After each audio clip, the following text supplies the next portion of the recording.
Hey everyone, it's Scott from Heroic Studios Gaming coming at you with another video. Today, I wanted to cover a book that I just finished reading, and I decided to read it as sort of a step away from what I was reading. I was going back through the Witcher books, doing that over again, and I decided to take a step away and go into like full sci-fi land.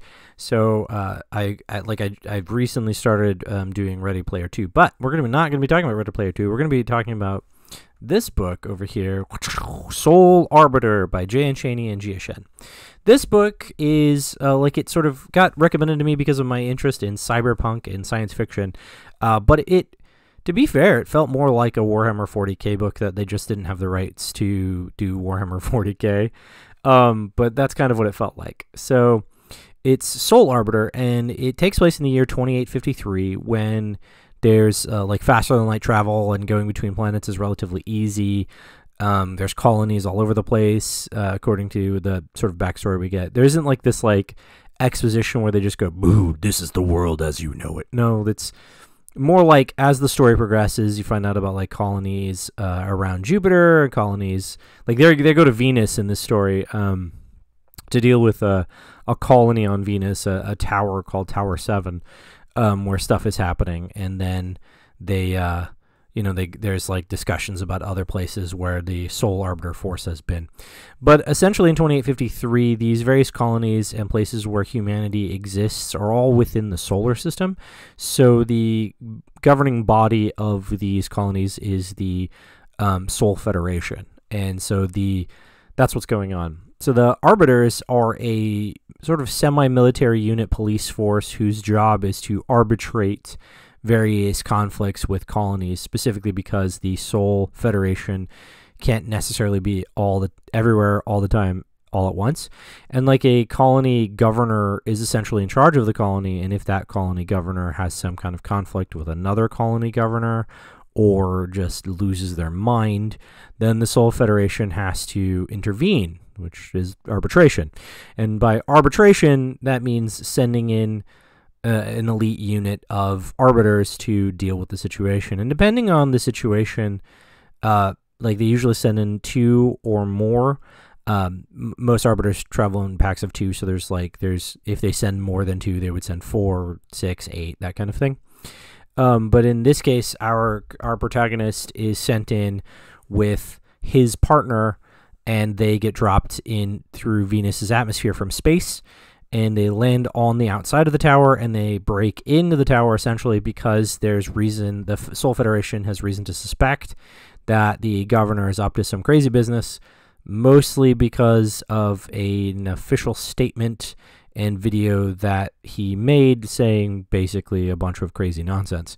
And he's not responding to hails from the Sol Federation, so they have to assume something crazy is going on. But as the story progresses, there's like a little bit more that starts to, like, what's going on becomes clear. It's kind of a neat mystery. But then it also becomes clear that the Sol Federation already kind of knew what was going on, because the Sol Arbiters weren't in the first team that had been sent.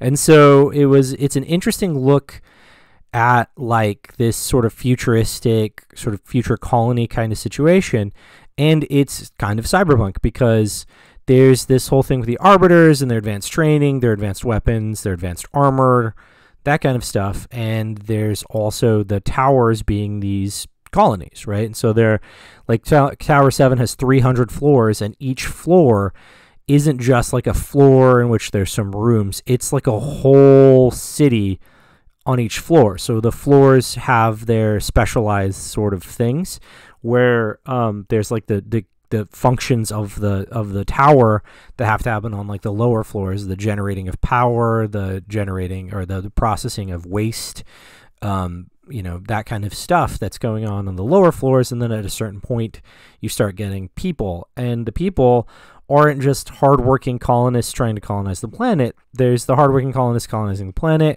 then there's their kids and their families, and then those people, like they are sort of milling around, not doing a lot of work. And so in order to support these colonists, they're doing all the hard work. There also has to be people that feed these colonists. So there's food makers, right? And so there's food makers, and then you've got the colonists, the food makers for the colonists, the families of the colonists. Well, somebody's got to feed the families, so there's like other things, and someone's got to entertain the kids, someone's got to teach the kids, and so it turns into like a whole city per floor. And you have, and then there's like regular stores and tax offices and schools and all kinds of stuff. So each of the floors is its own sort of encapsulated city. And our protagonists they end up essentially scaling the entire tower, but they spend a lot of time on this one floor that they get into, where there's like a larger portion of the population, but there's a lot of other richer people. Like the higher you up in the tower you are, the more money you have to live in that section of the tower. So the people at this level are kind of like the low level, not just above, doing everything for the colony kind of people. So you have like retirees living here and stuff like that. So it's a very interesting story where you have this sort of cyberpunk vibe of like gang violence and stuff going on in the tower, and then the tower governor himself doing a bunch of weird, crazy nonsense. But it's kind of got this sort of also apocalyptic feel, which gets addressed a few times in the book, that the protagonist feels like it's kind of a post-apocalyptic scene because of what's happening. And so it's this cool story that, you know, it doesn't strike me as like full on like Nebula award-winning kind of writing, but it's still pretty dang good. There's a few problems I had with it, like the Arbiters are supposed to, they're badasses apparently, and we get that in the story partially because the protagonist reiterates over and over again how much of a badass they are, but then also whenever there's like these conflict scenes where there's like drones attacking them, which they call proxies. They're robots that look like humans that do things. And then there's these the security forces.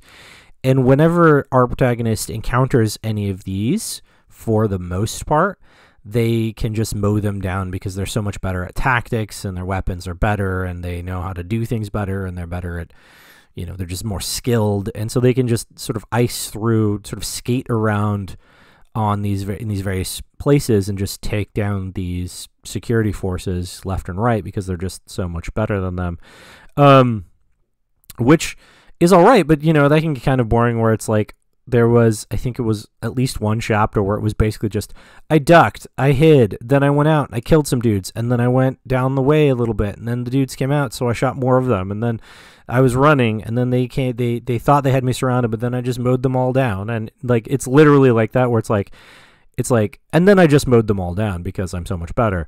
And so it kind of got a little boring at certain points where I'm like, okay, we get it, you're a badass, right? We're gonna move on. So some of that was kind of boring, and that's what I mean by it's probably not like the world's best like Nebula writing, because there's just literally chapters of them running from building to building trying to get to a utility staircase so they can go up floors, and they just have to like fight the whole way. But it's described as like, we went behind this, then we shot a bunch of people, and then we went behind that, and we shot a bunch of people, and then we went behind that, and we shot a bunch of people. And it was like, you could have breezed over that a little bit better. And then when it does breeze over it, then it's like, I just kept walking around and shooting people in the back of the head because nobody was paying attention to me, because I'm just that much better at stealth than they are at seeing me. So there's a little bit of boringness. But overall, the story was actually kind of an interesting read. And like the mystery of what was going on, I started to suspect, like, there's a point in the book where essentially the reader knows what's going on, but the protagonist hasn't accepted it yet because their mind can't, I guess, despite being the smartest, deadliest person in the tower, not able to comprehend some basic sci-fi tropes that the rest of us know. And so I was like, okay, like, I can see what's going on now. You know, and then there were some twists that got me. But overall, I would say that it was actually a pretty decent book for this exploration. But the reason why I said it kind of struck me as like a Warhammer 40k kind of story is because the way that the structure of like the Sol Federation is that there's this like council in charge, and then there's these, you know, ancillary branches of independent sort of colonies that have their own governors, and those governors kind of have their own things happening, and they kind of do things like they can buy materials and stuff illegally, and they smuggle things in, and they're kind of corrupt. And that's why the Arbiter Force exists anyway, so everyone knows that these guys are kind of corrupt and kind of autonomous and doing their own thing that is kind of against the Sol Federation, but they're kind of allowed to do it because they are kind of the governor of a colony. And so there's this level of that, and then there's these levels, like these tiers of sort of essentially military expeditionary forces that do various military things. But at the top of it, at the top of the food chain, is the Sol Arbiters, who have like super impressive battle armor and are just like stronger and taller and faster and smarter than everyone. And they fight a bunch of things that are considered dangerous to the Sol Federation. And that's what they do, and they do it for the Arbiters. And so there's like this very much like Space Marines kind of feel to the Arbiter Force, and very much of like the kind of things when you read a Warhammer 40k story that go on in like the hive planets and stuff. It's basically a hive planet is what this tower is that he's in. And it sounds like all of the various different colonies are essentially the same, like hive towers essentially on various planets. And so there's that aspect of it, but then you have those things, and then you have this kind of Xenos incursion thing that is kind of at the heart of the mystery, where, like, I mean, I think in the end, it's declared essentially by the people that are doing some investigation that it probably isn't a Xenos incursion, but then it kind of also is, and so there's this sort of thing about like corruption and like essentially, if I were to say like it was like Warhammer 40k, I would have assumed, and I kind of myself, knowing that it wasn't a 40k story, I knew that it wasn't, but I was like, this is kind of like a Nurgle thing, like there's this sort of plague spreading through people, because someone kind of decided that they didn't want order anymore and they kind of wanted chaos. And when they decided they wanted chaos, they started letting in the chaos powers.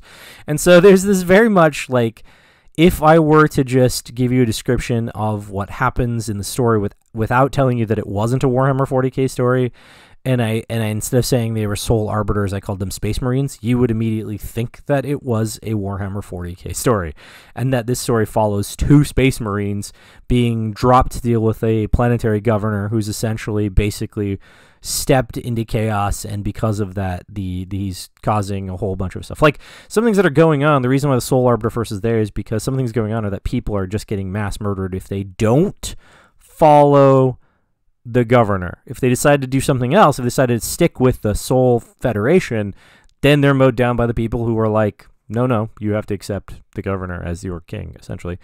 So it's very, very much of like this very chaotic, like chaos versus order Warhammer 40k Space Marine kind of story without actually being one of those. Because like the Sol Arbiters also have like these not genetic implants that make them better, but bio organic implants that make them better, right? So it really just kind of comes down to them being Space Marines. But it was an interesting story, and it's one of 5. So there's 4 other books in the series, and you can tell at the end of the book, the very end of the book, you know where it's going to go in the second and potentially third books, because it really just sets you up for like another group is like, hey, do you want to join our top secret organization? And so like, you know what's happening, because he's disillusioned with the Sol Arbiter Force in the end when he finds out that they potentially already knew what was going on, but then still sent him and his partner in anyway. So he's like disillusioned with the Sol Federation, and then there's like, hey, we've got a top secret group that gets the job done. You want to join it? And he's like, oh, I guess I'm here for the interview. So yeah, and that's how the book ends, with him in the interview room to see if he gets the job. So yeah, it's an interesting story for sure. It was fun to read. I would give it like at least 1 thumb. I would probably give it 2 thumbs. It wasn't that bad. There was, like I said, there were parts that were boring and I would skip over them. If I had I did the audiobook, because I didn't want to buy the book to find out that it sucked. So I got the audiobook because I have tons of Audible credits that are just sort of piling up at this point that I need to start using anything. So I got the audiobook, and if I had the physical book, I probably would have like just speed read through a few chapters, because that was like, and it would have been fine because like nothing happens for the rest of the chapter. They just kind of mow through and kill a bunch of dudes and robots. But yeah, so that's my take on Sol Arbiter. It's a fun read if you like that kind of thing, and if you do like Warhammer 40k stuff, this is like one step aside from that. Like, if Games Workshop, like if they had the license, like if Jay and Chaney and Gia Shen had the legal capability to write a Warhammer 40k story without getting kind of taken over by Games Workshop for the Black Library, then maybe they would have written one, essentially. But they didn't, and so therefore they wrote this book, right? So, all right, that's it. That's all I got. So go ahead and check it out if you want to. It should be a fun roller coaster for you. And then if you decide to read the other ones, just let me know how those are, because I'm kind of interested. Like, I'm intrigued enough to go read them, but not intrigued enough because like I said, I started Ready Player 2, which I'm more intrigued with. So, like, I wanted to read that because I read Ready Player 1 and the movie's coming out. So I was like, all right, I'll read the second one. So that's it. So see you all later.